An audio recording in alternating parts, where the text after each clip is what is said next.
റംസാന്റെ നോമ്പൊക്കെ തുടങ്ങാനായി പല ആൾക്കാരുടെയും മനസ്സിൽ ഈ ഒരു സമയത്ത് ഉണ്ടാകുന്ന ഒരു ചിന്തയാണ് ഇത് വെയിറ്റ് കുറയ്ക്കാനും കൂടി പറ്റിയ ഒരു സമയമാണല്ലോ, നോമ്പ് എടുക്കുന്നതുകൊണ്ട് വെയിറ്റ് കുറയുമല്ലോ എന്നൊക്കെയുള്ള ഒരു ചിന്ത പല ആൾക്കാരുടെയും മനസ്സിൽ വരാറുണ്ട്. പക്ഷെ പലപ്പോഴും നോമ്പിന്റെ ഒക്കെ അവസാനം നോക്കുന്ന സമയത്ത് 2-3 കിലോ ഒക്കെ കൂടുന്നതായിട്ടാണ് പലരും കാണുന്നത്. അപ്പൊ എന്തുകൊണ്ടാണ് റംസാന്റെ നോമ്പൊക്കെ എടുത്തിട്ടും വെയിറ്റ് കൂടുന്നത്? അത് പലപ്പോഴും നമ്മൾ ചെയ്യുന്ന ചില തെറ്റായിട്ടുള്ള ചോയ്സസ്, ചില തെറ്റായിട്ടുള്ള ശീലങ്ങളുടെ ഒരു ആഫ്റ്റർ എഫക്റ്റ് ആയിട്ടാണ് ഈ വെയിറ്റ് ഗെയിൻ ഉണ്ടാവുന്നത്. അപ്പൊ എന്തൊക്കെയാണ് ഈ തെറ്റായിട്ടുള്ള കാര്യങ്ങൾ? നമ്മൾ ഈ മിസ്റ്റേക്സ് തിരുത്തിയിട്ടുണ്ടെങ്കിൽ നമുക്ക് വെയിറ്റ് ലോസ് കൂടി ഈ ഒരു സമയത്ത് ചെയ്യാനായിട്ട് പറ്റും. ഇതിന്റെ ഏറ്റവും പ്രധാനം ഹെൽത്തി ആയിട്ടുള്ള ഒരു ഡയറ്റ് പ്ലാൻ ഉണ്ടാക്കുക എന്നുള്ളതാണ്. അപ്പൊ ഈ കാര്യങ്ങളൊക്കെ നമുക്ക് ഇന്നത്തെ വീഡിയോയിൽ നോക്കാം. നമസ്കാരം, ഞാൻ ഡോക്ടർ മേഘ്ന വിശ്വനാഥ്. പുതിയൊരു വീഡിയോയിലേക്ക് സ്വാഗതം.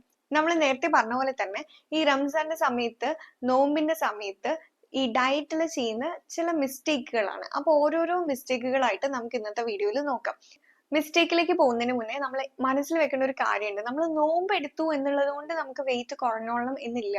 നമ്മൾ നോമ്പ് എടുക്കുന്നു അല്ലെങ്കിൽ ഫാസ്റ്റിംഗ് ചെയ്യുന്നു എന്നതിനേക്കാൾ പ്രധാനം നമ്മൾ ക്ലീൻ ആയിട്ട് ഫുഡ് കഴിക്കുക, അല്ലെങ്കിൽ കറക്റ്റ് ആയിട്ട് കൃത്യമായിട്ടുള്ള അളവിൽ ഭക്ഷണം കഴിക്കുക. ഒരു കൺട്രോൾഡ് ഈറ്റിങ്ങിനാണ് ഇവിടെ പ്രധാനം.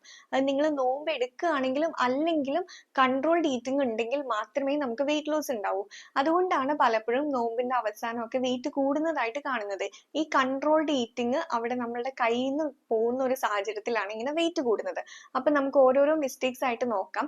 അതിൽ ആദ്യത്തേത് ഓവർ ഈറ്റിംഗ് തന്നെയാണ്. ഓവർ ഈറ്റിംഗ് എന്ന് പറയുന്നത് കൂടുതൽ അളവിൽ ഭക്ഷണം കഴിക്കുക എന്നുള്ളത് മാത്രമല്ല, നമ്മൾ കഴിക്കുന്ന ഭക്ഷണങ്ങൾ ശരിയല്ല എന്നുള്ളത് കൂടിയാണ്. അപ്പൊ അതെന്താണെന്ന് നോക്കാം.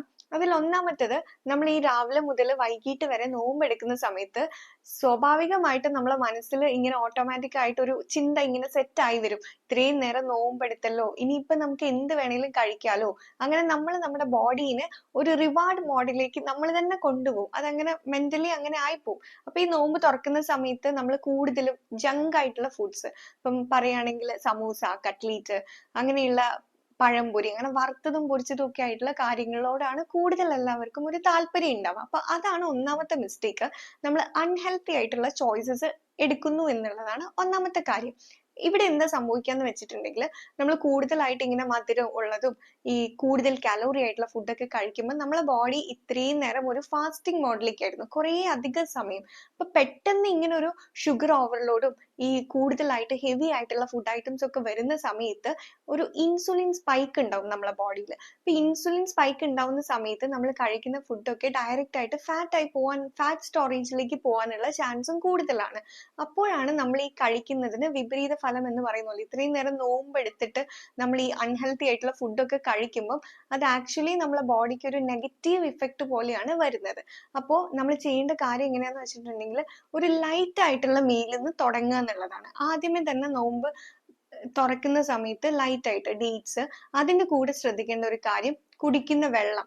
വെള്ളം പലപ്പോഴും കോൾഡ് വാട്ടർ, തണുത്ത വെള്ളം, ഫ്രിഡ്ജിലെ വെള്ളം ഇതൊന്നും കുടിക്കാതെ കുറച്ച് ചൂടായിട്ടുള്ള എന്തെങ്കിലും, ഒരു വാം വാട്ടർ, ജീരക വെള്ളമോ അല്ലെങ്കിൽ പ്ലെയിൻ ആയിട്ടുള്ള ഒരു ഗ്ലാസ് ചൂടുവെള്ളം എങ്കിലും കുടിക്കാനായിട്ട് ശ്രദ്ധിക്കുക. തണുത്തത് നമുക്ക് വേണ്ട. കാരണം നമ്മൾ അത്രയും നേരം ഒന്നും കഴിക്കാണ്ട് പെട്ടെന്ന് നമ്മൾ തണുപ്പ് കഴിക്കുന്നത് നമ്മളെ സ്റ്റൊമക്കിന്, നമ്മളെ വയറിന് ഒട്ടും നല്ല ഒരു കാര്യമല്ല. അതുകൊണ്ട് ചൂടുള്ളത് മാത്രം കഴിക്കാനായിട്ട് ശ്രദ്ധിക്കാം. പിന്നെ ചെയ്യുന്ന ഒരു രണ്ടാമത്തെ മിസ്റ്റേക്ക് ആണ്, പലപ്പോഴും ഈ ഒരു സമയത്ത് ചില ആൾക്കാർ കുറച്ച് ദിവസമൊക്കെ കഴിയുമ്പോഴേക്കും ഈ ഹെവി ആയിട്ട് ഭക്ഷണം കഴിക്കുമ്പോഴും ഒക്കെ വയറിന് പല അസ്വസ്ഥതകളും ഒക്കെ കണ്ടു തുടങ്ങുന്ന സമയത്ത് പിന്നെ ഫ്രൂട്ട്സിലേക്ക് മാത്രം അങ്ങ് ചുരുങ്ങിപ്പോവും.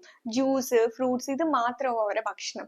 കൂടുതലായിട്ട് കാർബോഹൈഡ്രേറ്റോ പ്രോട്ടീനോ ഒന്നും ബോഡിയിലേക്ക് ചെല്ലാണ്ട് കൂടുതൽ ജ്യൂസ് മാത്രമായിട്ട് പോകുന്ന ആളുകളുണ്ട്. അപ്പൊ അത് ശരിയായിട്ടുള്ള ഒരു സ്വഭാവമല്ല. കാരണം നമ്മളെ ബോഡിയിലേക്ക് പ്രോട്ടീൻ ഒന്നും എത്തിയില്ലെങ്കിൽ നമ്മളെ ബോഡിയിൽ മസിൽ ലോസ് ഉണ്ടാവും. മസിൽ മാസ് ഒക്കെ ലോസ് ആവുന്ന സമയത്ത് നമ്മളെ മെറ്റബോളിസം കുറയുകയും അത് വീണ്ടും വെയിറ്റ് ലോസിനൊന്നും സഹായകരമല്ലാത്ത ഒരു അവസ്ഥയിലേക്ക് പോകും. നമുക്ക് കറക്റ്റ് ആയിട്ട് മെറ്റബോളിസം ഉണ്ടെങ്കിൽ മാത്രമേ വെയിറ്റ് ലോസ് ഉണ്ടാവുള്ളൂ, അല്ലെങ്കിൽ ഈ മസിൽ മാസിനൊക്കെ ലോസ് വരും. അപ്പൊ നമ്മൾ ശ്രദ്ധിക്കേണ്ട കാര്യം, നമ്മളെ ഫുഡിൽ എന്തായാലും ഒരു പ്രോട്ടീൻ സോഴ്സ് നമ്മൾ ഉൾപ്പെടുത്തണം. അതെന്തെങ്കിലും ഫിഷോ ചിക്കനോ അല്ലെങ്കിൽ മുട്ടയോ, ഇനിയിപ്പോ വെജിറ്റേറിയൻസ് ആണെങ്കിൽ കടല, ചെറുപയർ, അങ്ങനെ എന്തെങ്കിലും പൾസസോ, അങ്ങനെ എന്തെങ്കിലും ഒരു പ്രോട്ടീൻ സോഴ്സ് നമ്മൾ ഫുഡിൽ നിർബന്ധമായിട്ട് ഉൾപ്പെടുത്താനായിട്ട് കൂടി ശ്രദ്ധിക്കണം. പിന്നെ വരുന്ന ഒരു മിസ്റ്റേക്ക് ആണ് കൂടുതലായിട്ട് വരുന്ന കാർബോഹൈഡ്രേറ്റിന്റെ ഓവർലോഡ്. ഇതെങ്ങനെയാണെന്ന് വെച്ചാൽ നമ്മൾ ബാക്ക് ടു ബാക്ക് നമ്മൾ വീണ്ടും എന്തെങ്കിലും കാർബോഹൈഡ്രേറ്റ് ഇങ്ങനെ കഴിച്ചുകൊണ്ടിരിക്കും. ഇപ്പം തുറക്കുന്ന സമയത്ത് നമ്മൾ എന്തെങ്കിലും ഇടിയപ്പം കഴിച്ചു, അത് കഴിഞ്ഞിട്ട് വീണ്ടും ചോറ് കഴിക്കുന്നു, പിന്നെ അത് കഴിഞ്ഞിട്ട് കുറച്ച് ബിരിയാണി അല്ലെങ്കിൽ കഞ്ഞി കഴിക്കുന്നു കുറച്ച് കഴിഞ്ഞിട്ട്. ഇങ്ങനെ ഇങ്ങനെ ഇങ്ങനെ ഇടയ്ക്കിടയ്ക്കായിട്ട് കൂടുതൽ കൂടുതൽ കാർബോഹൈഡ്രേറ്റ് ഓവർലോഡ് വരുന്നതാണ് പിന്നെ വരുന്ന ഒരു മിസ്റ്റേക്ക്.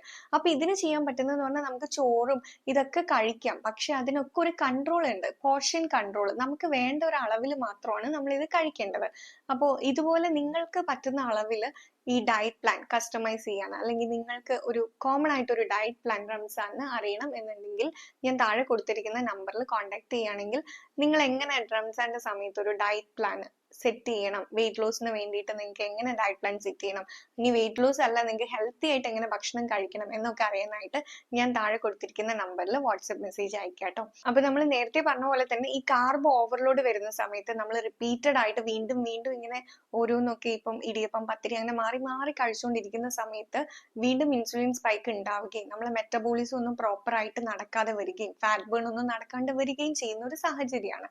പിന്നെ വരുന്ന ഒരു മിസ്റ്റേക്ക് എന്ന് പറയുന്നത് നമ്മൾ ഈ ഭക്ഷണം കഴിച്ച ഉടനെ ചില ആളുകൾ ക്ഷീണമായിട്ട് അപ്പൊ തന്നെ അങ്ങ് പോയി കിടക്കും. ഈ ക്ഷീണം വരാനുള്ള ഒരു കാരണം എന്ന് പറയുന്നത് പെട്ടെന്ന് കൂടുതൽ അങ്ങ് ഒറ്റയടിക്ക് നമ്മൾ കൂടുതലായിട്ട് കഴിക്കരുത്. നേരത്തെ പറഞ്ഞ പോലെ തന്നെ നമ്മൾ ആദ്യം നോമ്പ് തുറക്കുന്ന സമയത്ത് ഒരു ഗ്ലാസ് ചൂടുവെള്ളവും ഡേറ്റ്സും ഒക്കെ കഴിച്ചിട്ട് പിന്നെ കുറച്ചൊരു ബ്രേക്ക് എടുത്തിട്ട്, അല്ലെങ്കിൽ അപ്പം നമുക്കൊരു ലൈറ്റ് മീൽ എടുക്കാം. ലൈറ്റ് മീൽ എന്ന് പറയുമ്പോൾ അതിൽ നമുക്ക് ഫ്രൂട്ട്സ് എന്തെങ്കിലും എടുക്കാം, അല്ലെങ്കിൽ വേറെ എന്തെങ്കിലും ഒരു ലൈറ്റ് മീൽ എടുത്തതിന് ശേഷം പിന്നെ ഒരു അരമണിക്കൂറോ അല്ലെങ്കിൽ ഒരു 20 മിനിറ്റ് കഴിഞ്ഞിട്ട് നിങ്ങൾ മെയിൻ മീലിലേക്ക് പോവുക. മെയിൻ മീൽ കഴിഞ്ഞിട്ട് പിന്നെയും നമുക്കൊരു ഒരു അരമണിക്കൂർ, ഒരു 3/4 മണിക്കൂറൊക്കെ കഴിഞ്ഞിട്ട് നമുക്ക് കുറച്ച് നേരം ഒരു 5-10 മിനിറ്റ് ഒക്കെ നമുക്ക് വീടിന്റെ ഉള്ളിൽ കൂടെ തന്നെ കുറച്ചൊക്കെ നടക്കാം. അതായത് നമ്മൾ ഈ നേരെ പോയി ഫുഡ് ഹെവി ആയിട്ട് കഴിച്ചു കഴിഞ്ഞിട്ട് ഉടനെ കിടക്കരുത് എന്നുള്ള ഒരു കാര്യമാണ്. അങ്ങനെ കിടക്കുമ്പോഴും വീണ്ടും നമ്മളെ മെറ്റബോളിസം ഡൗൺ ആയി പോവുകയാണ് ചെയ്യുന്നത്. അപ്പൊ അതുകൂടി ശ്രദ്ധിക്കാം. ഇതൊക്കെയാണ് നമ്മൾ ചെയ്യുന്ന ചെറിയ ചെറിയ മിസ്റ്റേക്സ്. പക്ഷെ ഇത് നമ്മൾ 1-2 ദിവസമല്ല, നമ്മൾ സ്ഥിരമായിട്ട് നോമ്പ് 30 ദിവസമൊക്കെ എടുക്കുന്ന സമയത്ത് ഈ ഒരു തെറ്റുകൾ തന്നെയാണ് നമ്മൾ ത്രൂ ഔട്ട് റിപ്പീറ്റ് ചെയ്തുകൊണ്ടിരിക്കുക. അപ്പൊ അത് വലിയൊരു ഇമ്പാക്ട് നമ്മളെ ബോഡിയിൽ ഉണ്ടാക്കും. അപ്പൊ ഈ ചെറിയ ചെറിയ മിസ്റ്റേക്സ് ഒക്കെ തുടക്കത്തിൽ തന്നെ തിരുത്തിക്കൊണ്ട് പോവുകയാണെങ്കിൽ കുറച്ചുകൂടി നല്ലതായിരിക്കും. പിന്നെ വരുന്നൊരു മിസ്റ്റേക്ക് ആണ് ഫൈബറിന്റെ കുറവ്. നമുക്കറിയാം നോമ്പിന്റെ സമയത്ത് ചില ആൾക്കാർക്കൊക്കെ പൈൽസിന്റെ പ്രശ്നം ഇങ്ങനെയൊക്കെ ഉണ്ടാവാറുണ്ട്. അതിന് മെയിൻ ആയിട്ടുള്ള കാരണം ഈ ഫൈബറിന്റെ അളവ് കുറഞ്ഞു പോകുന്നതാണ്. ചിലപ്പോൾ ഓൾറെഡി പൈൽസ് ഉള്ള ആളുകൾക്ക് ഈ സമയത്തായിരിക്കും പൈൽസിന്റെ ബുദ്ധിമുട്ട് കൂടുന്നത്, അല്ലെങ്കിൽ ഇനി ഇല്ലാത്തവർക്കൊക്കെ ഈ സമയത്ത് ചിലപ്പോൾ വരാനും സാധ്യതയുണ്ട്. കാരണം ഫൈബറിന്റെ അളവ് കുറയുന്ന സമയത്ത് ഈ ശോധനയ്ക്കൊക്കെ ബുദ്ധിമുട്ട് ഉണ്ടാവുകയും ആ സമയത്ത് കൂടുതൽ സ്ട്രെയിൻ ചെയ്യുന്ന സമയത്തൊക്കെ പൈൽസ് ഉണ്ടാവാനുള്ള സാധ്യതയും കൂടുതലാണ്. അപ്പോൾ നമ്മൾ ചെയ്യേണ്ടത് നമ്മളെ ഭക്ഷണത്തിൽ ഫൈബർ ഉൾപ്പെടുത്തണം. പലപ്പോഴും നമ്മൾക്കറിയാം, നമ്മളെ ഒരു ഇഫ്താർ പ്ലേറ്റിൽ നോക്കുന്ന സമയത്ത് നമ്മൾ പലപ്പോഴും മിസ് ചെയ്യുന്ന ഒരു കാര്യമാണ് പച്ചക്കറികൾ. അത് വളരെ കുറവായിരിക്കും. നമ്മൾ കൂടുതലും സമൂസ അങ്ങനെയുള്ള കാര്യങ്ങൾ അതൊക്കെയാണ് നമ്മളെ മനസ്സിലേക്ക് ഓർമ്മ വരുന്നത് തന്നെ. അപ്പൊ കൂടുതൽ പച്ചക്കറികൾ ഉൾപ്പെടുത്തണം. ഫൈബർ നമുക്കൊരു 25 മുതൽ 30 ഗ്രാം വരെയൊക്കെ നമ്മുടെ ബോഡിക്ക് ആവശ്യമാണ്. ഓരോരുത്തരുടെയും ബോഡി ടൈപ്പും ഓരോരുത്തരുടെ ആക്ടിവിറ്റി ലെവലും ഒക്കെ ഡിപ്പെൻഡ് ചെയ്ത് അതിന്റെ അളവ് മാറും. അപ്പോൾ അതുകൂടി നമ്മൾ ശ്രദ്ധിക്കണം. കൃത്യമായിട്ട് അളവിൽ ഫൈബർ കൂടി നമ്മളെ ബോഡിക്ക് ആവശ്യമുണ്ട്. പിന്നെ ഉള്ള ഒരു മിസ്റ്റേക്ക് ആണ് വെള്ളം. വെള്ളം കൂടി കുറഞ്ഞു പോവുകയാണ് ഈ സമയത്ത്. അപ്പൊ അത് ഡീഹൈഡ്രേഷന് കാരണവും. അത് വലിയൊരു മിസ്റ്റേക്ക് ആണ്. പലപ്പോഴും നമ്മൾ ഈ വെള്ളം കുടിക്കുന്ന സമയത്ത് ഒന്നും കഴിക്കാൻ പറ്റില്ല എന്ന് വിചാരിച്ച് വെള്ളം കുടിക്കാണ്ടിരിക്കുന്ന ഒരു സാഹചര്യം ഉണ്ടാവാറുണ്ട്. അപ്പൊ നമുക്ക് എന്തായാലും ഒരു 2 മുതൽ 2.5 ലിറ്റർ വരെ വെള്ളം ആവശ്യമാണ്. അപ്പം അത് എന്തായാലും നമ്മളെ ബോഡിക്ക് വേണം. പിന്നെ വരുന്ന ഒരു മിസ്റ്റേക്ക് ആണ് ഈ വെള്ളം കുടിക്കുന്ന സമയത്ത് ഈ ഷുഗർ ഇട്ട വെള്ളം, അപ്പൊ നാരങ്ങ വെള്ളം ആണെങ്കിൽ അതിൽ പഞ്ചസാര ഇട്ടിട്ട് ത്രൂ ഔട്ട് അത് തന്നെ കുടിക്കുക. അപ്പൊ അതൊക്കെ കുടിക്കുക, ഒരു ഗ്ലാസ് ഒക്കെ ഓക്കെ, പക്ഷെ അത് തന്നെ ത്രൂ ഔട്ട് ദ ഡേ കുടിക്കുന്നത് അത്ര നല്ല കാര്യമല്ല. കാരണം അത് ഷുഗർ ഇട്ടതാണ്. അത് വീണ്ടും നമുക്ക് നമ്മളെ ബോഡിയിലേക്ക് കൂടുതൽ അളവിൽ ഷുഗർ ആണ് എത്തുന്നത്. അത് വീണ്ടും ഇൻസുലിൻ സ്പൈക്ക് കൂട്ടാനൊക്കെ തന്നെ കാരണമാവും. അപ്പം അങ്ങനെ വേണ്ട. പ്ലെയിൻ വാട്ടർ തന്നെയാണ് നമ്മൾ പ്രിഫർ ചെയ്യുന്നത്. അത് ഒറ്റയടിക്ക് ഫുള്ള് കുടിക്കാനല്ല, ഇടയ്ക്കിടയ്ക്കായിട്ട് ഓരോ ഗ്ലാസ് ആയിട്ട് കുറച്ച് കുറച്ചായിട്ട് ടൈം ഗ്യാപ്പ് എടുത്തിട്ട് കുടിക്കാനായിട്ട് ശ്രദ്ധിക്കുക. ഇനി അതല്ലെങ്കിൽ കഞ്ഞിയായിട്ട് കഴിക്കുവാണെങ്കിൽ കഞ്ഞിയിലുള്ള വെള്ളം അങ്ങനെയാണെങ്കിൽ നമുക്കത് ഫ്ലൂയിഡ് ആയിട്ട് കണക്കാക്കാം. അങ്ങനെയൊക്കെ എങ്ങനെയെങ്കിലും ബോഡിയിലേക്ക് കുറച്ച് വാട്ടർ എത്താനായിട്ട് കൂടി നിങ്ങൾ ശ്രദ്ധിക്കാം. അല്ലെങ്കിൽ ഡീഹൈഡ്രേഷൻ ആയി പോയിട്ട് പിന്നെ അതിൻ്റെതായിട്ടുള്ള ബുദ്ധിമുട്ടുകൾ പിന്നീട് ഉണ്ടാവും. ഡീഹൈഡ്രേഷൻ വരുവാണെങ്കിൽ ഫാറ്റ് ലൂസും സ്ലോ ആവും അതിന്റെ കൂടെ തന്നെ. അപ്പം വെള്ളം കുടിക്കാനായിട്ട് കൂടി എല്ലാവരും ശ്രദ്ധിക്കാം. പിന്നെ വരുത്തുന്ന ഒരു മിസ്റ്റേക്ക് ആണ് ലേറ്റ് നൈറ്റ് ആയിട്ട് ഹെവി ആയിട്ട് മീല് കഴിക്കുക എന്നുള്ളത്. അതായത് ഒരു 10:30 ഒക്കെ കഴിഞ്ഞിട്ട് പിന്നെയും ഭയങ്കര ഹെവി ആയിട്ടുള്ള ഫുഡ് അത് നമുക്ക് വേണ്ട.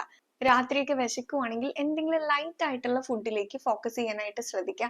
അല്ലാണ്ട് നിങ്ങൾ പായസം, അങ്ങനെ ഷുഗർ സ്പൈക്ക് കൂട്ടുന്ന ഹെവി ആയിട്ടുള്ള കാര്യങ്ങൾ, ബിരിയാണി ഒക്കെ കഴിച്ചിട്ട് രാത്രി 10:30ക്ക് പോയി കിടക്കുക എന്നുള്ള ആ ഒരു ട്രെൻഡ് അവസാനിപ്പിക്കുക. അതൊട്ടും നല്ലതല്ല.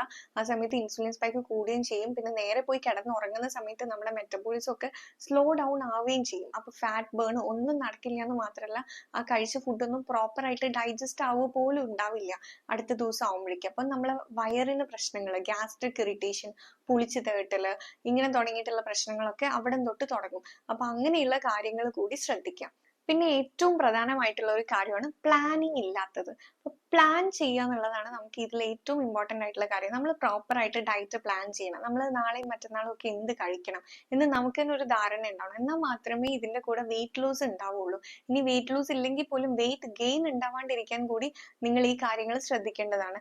അല്ലെങ്കിൽ നമ്മൾ ഒരു പ്ലാൻ ഇല്ലാണ്ട് നമ്മൾ ഈ പറഞ്ഞ നോമ്പ് തുറക്കുന്ന സമയമാകുമ്പോഴേക്കും നമ്മളെ ബോഡി റിവാർഡ് മോഡിലേക്ക്, എന്ത് വേണേലും കഴിക്കാലോ, ഇത്രയും നേരം നോമ്പ് എടുത്തല്ലേ എന്നുള്ളൊരു ചിന്ത കൊണ്ട് തന്നെ നമ്മളെ ഫുൾ കൺട്രോൾ പോയിട്ട് നമ്മളെല്ലാം കഴിക്കും. അങ്ങനെ കഴിക്കുന്ന സമയത്താണ് ഈ പറഞ്ഞ പ്രശ്നങ്ങളൊക്കെ ഉണ്ടാവുന്നത്. അപ്പൊ പ്രോപ്പർ ആയിട്ട് നിങ്ങൾ ഒരു മീല് പ്ലാൻ ചെയ്യണം.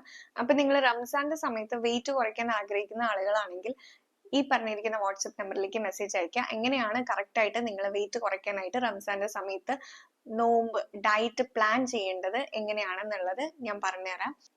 വെയിറ്റ് ലോസ് ഡയറ്റ് പ്ലാനും വർക്കൗട്ടും ഒക്കെ പേഴ്സണലൈസ് ചെയ്യാനായിട്ടും ഈ നമ്പറിൽ തന്നെ കോൺടാക്ട് ചെയ്താൽ മതി. അപ്പോൾ വീഡിയോ എല്ലാവർക്കും ഇഷ്ടപ്പെട്ടു എന്ന് വിചാരിക്കുന്നു. മറ്റൊരു വീഡിയോ ആയിട്ട് കാണാം. Thank you.